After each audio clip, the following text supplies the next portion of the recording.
Hello! Today I'm going to show you how to refill a Copic Sketch marker. I have a dry BG11 here that needs refilling, so I'm just going to need paper towel, Copic Ink, and then the Copic Sketch marker. That's pretty much it. If you want to wear gloves to protect your hands from the alcohol dye ink, you can. I'm just going to use my hands and use soap and water later on to wash off the ink.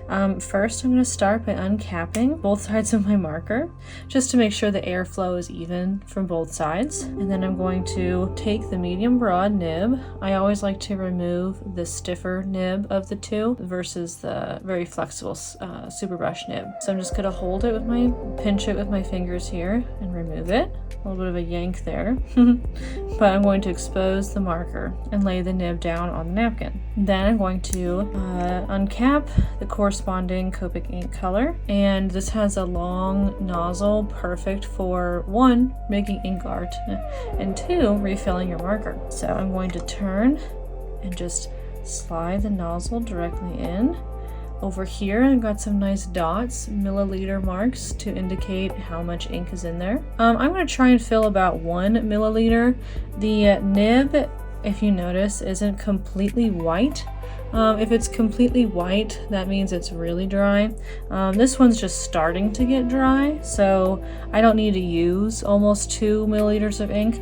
To refill a completely empty sketch marker, it's about 1.8 milliliters of ink. I'm going to just try and do 1. So I'm going to pay attention back here and just gently squeeze the ink. Trying to hold it more vertical. Some air bubbles are going to float up the ink bottle, and I'm just doing 1 squeeze at a time. Make sure I don't pour too much so it doesn't gush out the other side. And again, I'm not holding it completely vertical. I'm holding it kind of at like a 70-degree angle. Gently pushing the ink.